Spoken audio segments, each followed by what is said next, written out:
Hi, everybody. My name is Shana, and this is the American English Podcast. My goal here is to teach you the English spoken in the United States through common expressions, pronunciation tips, and interesting cultural snippets or stories. I hope to keep this fun, useful, and interesting. Let's do it. Hi, everybody. Today, my friend Liz Johnson is visiting me from San Francisco, and we are going to talk about American slang. Our aim when starting this conversation was to introduce 10 common American slang terms to you, but we ended up sharing almost 20. I hope you find our examples and the conversation very useful. We personally loved making this episode, and we think that it turned out pretty well, if we can toot our own horns. Yeah, hope you enjoy. We're here today with my good friend Liz Johnson. Hi, everybody. Liz was here with us on episode number 31, which was all about Halloween. And today she's here again, and we're going to talk about something a little bit different, which is slang. So this is American slang words that we use in the United States.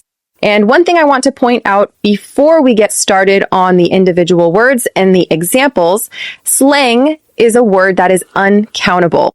So do not say slangs. It's a common mistake I hear with some of my students. They talk about slangs that they learned. We would actually say they learned slang without an S, or they learned slang words. So today we will be learning slang.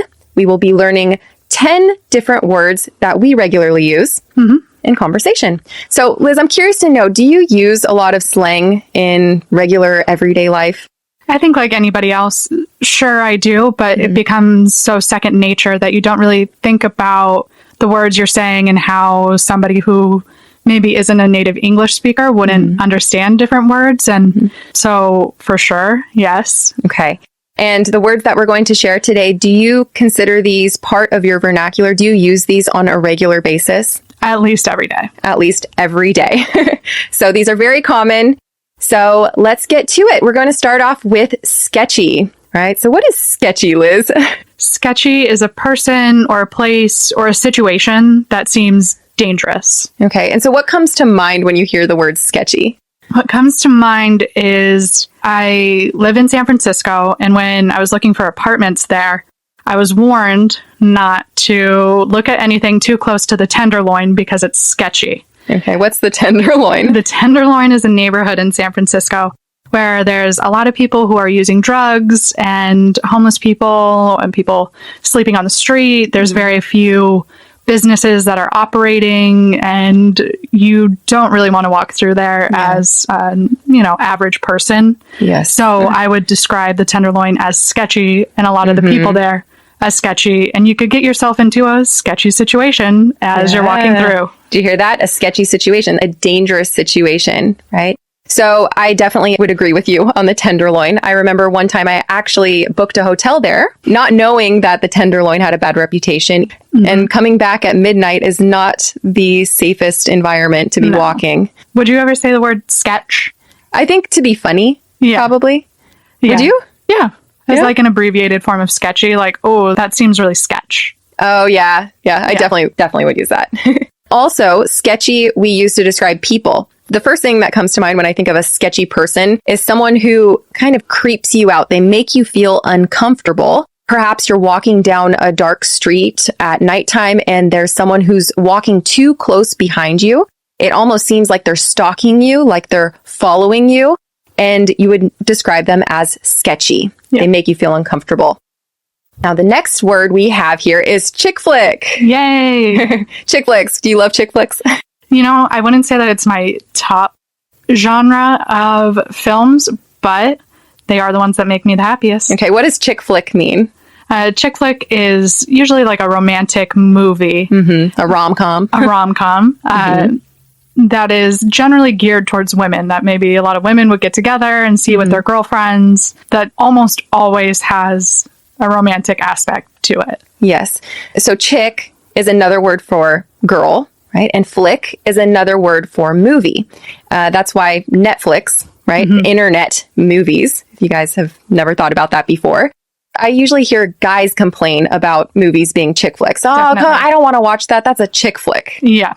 So what was your favorite chick flick growing up? 100%. It's 10 Things I Hate About You, which is, I think it maybe came out in maybe 1999, definitely late 90s, I believe. And it has Joseph Gordon-Levitt and Julia Stiles and Heath Ledger. And it's definitely one of my favorites. Okay. And what parts of the movie did you really enjoy that seemed chick flicky? There are multiple different romances going on, some unrequited love, just different situations. You don't know who's going to end up with who. And it's set in high school, so everything's sort of more dramatic than would be in real life. But it's fun. Yeah. Do you remember any scenes that you really liked from the movie? I love Julia Stiles' character in the movie. Her name is Kat. And she's just a real badass, if I can say that. And she rear ends the handsome guy's car and says, whoops. Yeah. Like, oops, that was a mistake. My bad. But she really did it just to get at him. And I always found that really funny. Yeah. Next word we have is dive bar. What do you think about dive bars, Liz? I love a good dive bar, personally. Yeah, What me about too. you? Me too. I actually remember in college, we used to go to a dive bar regularly. It was actually really popular in Santa Barbara to go to OTT, which stands for Old Time Tavern. And what made it a dive bar was kind of the cheap atmosphere. Yeah. The drinks were cheap. Too cheap. Too cheap to where everybody, binge drank. Yes. And sang karaoke. Remember? Yeah. Karaoke. Wednesdays had karaoke. You know, it's college, so drinking on a Wednesday seems reasonable. And yeah, OTT was definitely a dive bar. And So what else makes it a dive bar? Sorry to interrupt you. oh no, I was just thinking that. Yeah, I think a dive bar can be characterized as it's generally Yes. older. Yeah. There's not Dingy. dingy. Dark and kind of and musty. maybe from the outside it looks sketchy. Yes, exactly. You don't know if you want to enter. Yes. There's Yeah. definitely no attention to detail or decoration. So sometimes they have gaudy things on the wall, like things that are, less than elegant. They're very tacky. I'm thinking all of these words that are very difficult adjectives for everyone. Maybe a little over the Cheap. top, too thematic. Yes. So yeah, too thematic, too over the top, and too cheap. Yes. Right. So Or absolutely nothing. or absolutely nothing. Right. Nothing on the walls at all. I think I dragged you to a dive bar when I was living in Washington, D.C., and you came to visit. And there's a lovely place, if you can't notice the sarcasm, a lovely dive bar. 2 words you never hear, 3 words you never hear together. No, called Dan's Cafe. That was in the Adams Morgan neighborhood, and they serve alcohol to you in a squirt bottle, like a ketchup bottle. They pour it in there with some ice and a tiny bit of a mixer and hand you shot glasses for however many people you're with, and everybody is squeezing alcohol into other people's mouths. And so it's definitely weird. Yes, a college vibe. College vibe. The bathroom often didn't work. And I don't think the pool table that they have has worked in the last 20 years, but Perfect example of a dive bar. Yeah. Right? You don't imagine things working. yeah. Next, we have something that's perfect for the holiday season, a muffin top, right? So I'm sure all of you love muffin tops, right? The top part of a muffin that usually tastes, at least in my opinion, a little bit better than the bottom part. But as you know, a muffin top usually is bigger than the bottom part of a muffin. It overflows. It usually goes over the actual paper cup that is beneath it. And Unfortunately, if you're using that to describe the person, either male or female, but usually Female, women. Yeah. The jeans are the bottom part and the waist area goes over. yeah, so they're the muffin top is actually the fat that hangs over the jeans. Yes. So you could say she has a muffin top. Or right? I had so much to eat this holiday season. I have a muffin top. Yep. There's another word we use for this also, love handles. It's a little bit nicer Yeah. way of saying that somebody's gotten a little too heavy. Right. A little chunky. The jeans are a little too tight. Right. And our next word is iffy. Great How word. would we describe this, Shana? Iffy is questionable. It's actually as simple as that. It's something that you question. You're not sure if it's good. You're not sure if it's bad. And so it's iffy. What do you think of when you think of the word iffy? I think you described that well. I think to myself of a time a few months ago, and I'm far too old to have done this to myself, but I had left some of my groceries out for a little longer than I should have. And I had some ravioli that was stuffed with sausage. And I thought it was pre-cooked, so it would still be fine to cook. But I thought, this is a little iffy. Maybe this sat out too long, but I'll do it anyway. I'm going to cook it. It'll be fine. It'll kill any bacteria. And I should have trusted my gut. It was definitely too iffy, and I ended up getting food poisoning. In your gut. Yes. Yes. Yeah. What about you? I think that's a really great example. For me personally, I use iffy with food. Lots of things that you're not sure if it's still good or bad. But also, you mentioned earlier, we were talking about the word iffy, and you mentioned choices can be iffy. Definitely. Yeah. Maybe sometimes you're booking a flight and you think the layover is too short, the connecting. Happened today for us. You're like, oh, they're telling me I can book this. It's 45 minutes. I'll be fine. But it seems a little iffy. Right. Like, what if the gate's too far from one another? What if, the flight takes off too late and you're looking at the flight before booking? You're like, oh, this is really iffy. But you make the choice maybe anyway, or you say, you know what, I'm not going to take that chance. Right. Perfect example. Next, we have bummer. And anything can really be a bummer, right? It's something that brings you down. It's something that makes you sad in a way. Yeah, a little upsetting. Yeah. It's not a complete catastrophe. No. It's just less than that. So can you think of an example of something that might be a bummer?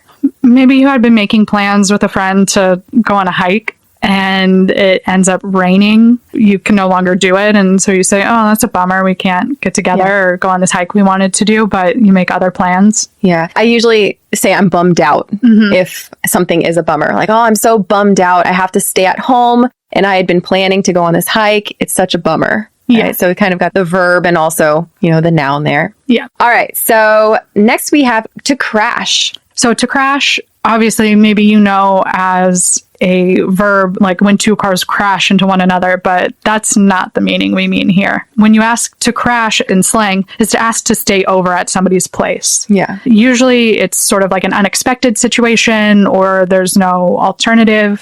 Yeah. I mean, I told you today, if you'd like to crash at my place tonight, feel free. Liz is here just visiting for the day and she said she has to go back to work tomorrow, but I invited her. Do you want to crash at my place? In other words, do you want to sleep over at my house? Exactly. In college, I lived downtown and Shana lived in a house with a couple of our girlfriends about 10 miles away in Isla Vista. And I used to ask to crash with them if I knew I was coming up for a party. Because you didn't want to drive home after drinking. Exactly. This is pre-Uber days. Yes. That's crazy how different things were that short of a time in the past. Could you imagine? Isn't that weird? That was just 10 years ago. Yeah, there's no way to get home from Ivy at night on a weekend. So we've been talking about like staying over at somebody's house for the night in maybe a less than planned situation. But you can also say like that you were so tired that you just crashed. Right. You absolutely just could not stay awake any longer. You crashed on the couch. Yeah. Especially if you're supposed to call someone like, hey, Liz, I'm sorry I didn't call you last night. I came home from work and I crashed. Yeah. I could not stay awake. I just fell asleep on the sofa. Exactly. Yeah. You want to read the next one? Yes. So these are all sorts of questions that could be used interchangeably. Try that again one more time. Interchangeably. You would say, are you down? Are you game? Are you up for something? You wouldn't use those all at the same time without seeming a little too eager. Yes. But you might get that question from somebody like in a text message. You would say like, hey, there's a baseball game on Friday. I'm getting tickets. Are you down? Right. Are you interested? Would you like to attend as would well? you like to come as well? Yeah. Right. So that was, once again, are you down? Like, I'm going out for coffee. Are you down? I'm going out to a party. Are you game? In other words, are you interested in coming? Other than that, you can also say, are you up for something? I'm going to a concert next weekend. Are you up for it? In other words, are you interested in coming? Next, we have something wonderful.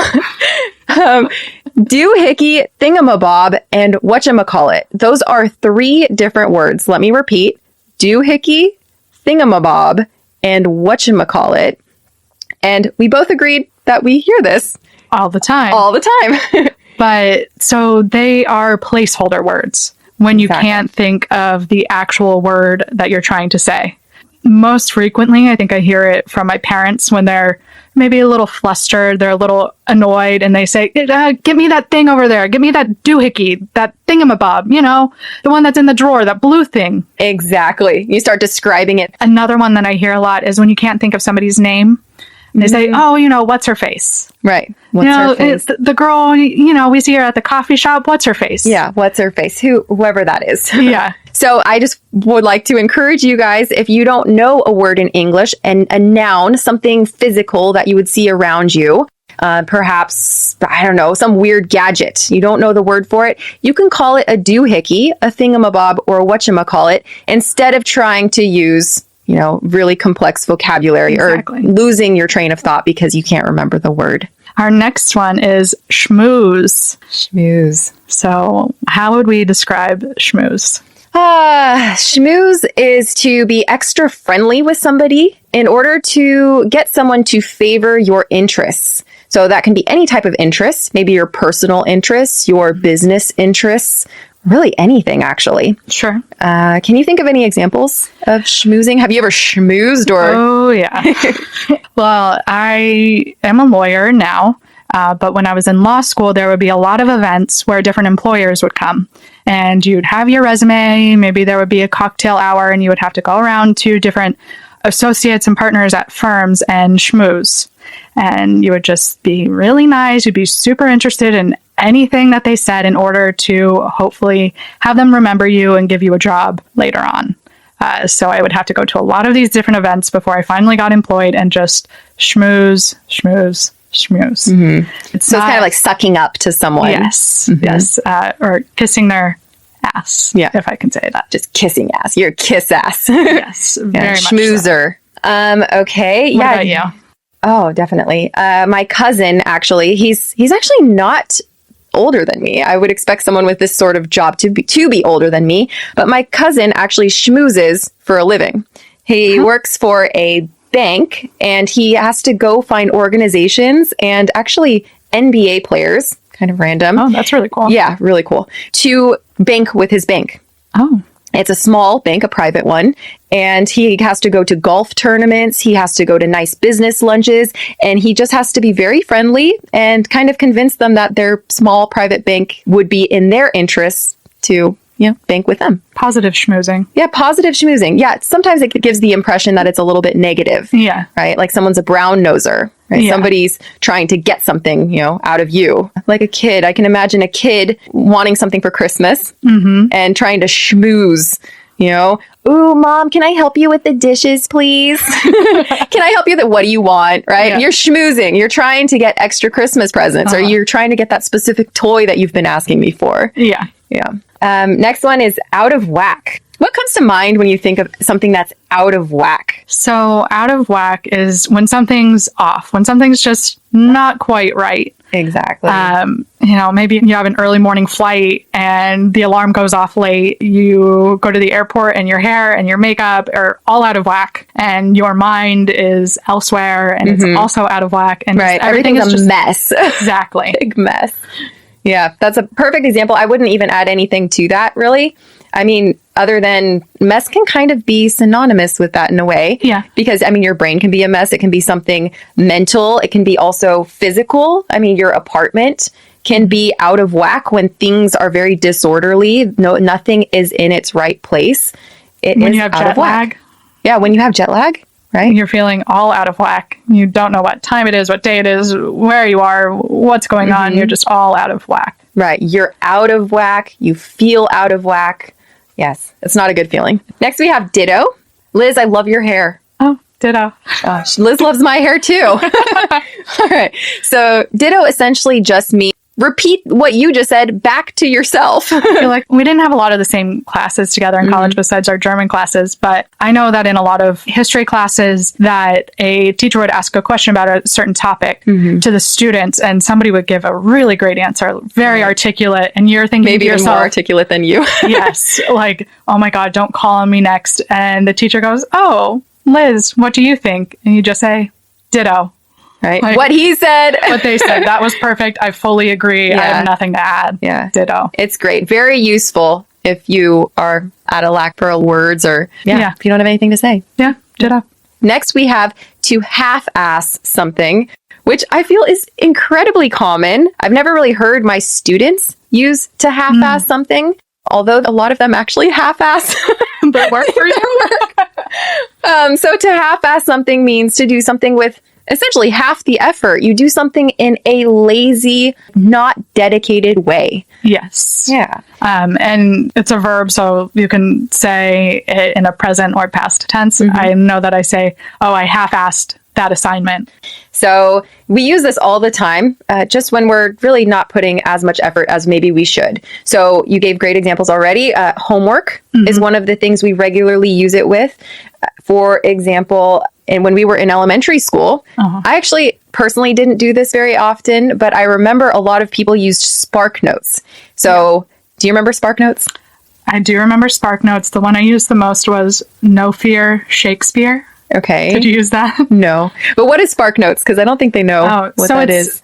They are summaries. In the days before the internet, you could buy... Why do I feel so old? Like, this was not that long ago. No, it's really not. Like, there was no Uber and there was no internet. I mean, I didn't have internet in elementary school. No, absolutely not. I know it existed, but I don't know that I even knew it existed. That's actually really funny. Okay. So, in the days before the internet, meaning only like 20 years ago. Right. Okay. You would buy supplemental books that summarized longer books. Yeah. So there was a book that I had to read in high school, I remember, called Watership Down. That is a story of the Russian Revolution, but told by bunnies. Oh, okay. So I was not a big fan of it, but we had to read it, and I couldn't get through it, so I bought the SparkNotes version of it. Right. And just read the summary, so I half-assed reading Watership Down. No regrets. Yeah. In SparkNotes, they summarize the chapters, then they summarize the entire book, and they give you character analyses and so much more. Yes. Simplifying the process of reading for half-assers. Yeah. And like you Liz. could use it for... I didn't do that frequently. It just, this was an exceptional circumstance. Right. You got me the one here talking about dive bars and half-assing all my work. I did mention Liz is a lawyer, right? I mean, Liz has been a very good student, and she's... just, there's been times when I've not been as I think as most of us. Okay. We have all had times where we've half-assed some work. Right. Also, before Liz came over, I actually half-assed my cleaning in my house. I actually shoved a lot of things in the closets so she wouldn't notice that it was so dirty. It's a good thing I'm not crashing here, so I don't notice anything in the closets and poke around. So true. But then that would make me a sketchy house guest if I was looking through your closets. Yeah, true. Yeah, I think that's it for our discussion about slang. I just wanted to thank Liz for being here. It was really great to have her once again, and I hope she can come back in the future. She's actually moving in 3 weeks. Yeah. To Florida, away from me. I know. It's very sad. After years of being long distance friends, we finally moved to the same place within 100 miles, and now I'm moving 3,000 miles away. Yeah. But luckily, actually, I will be going to Florida in January, so I will be doing some podcasting from there. Maybe I can pull her on for another episode if she's in the near area. Game. Yeah. You game? Are you down? I'm down. Are you up for it? I'm up for it. Great. All right. Well, thank you so much again for being here. You're welcome. All right. Bye. Bye.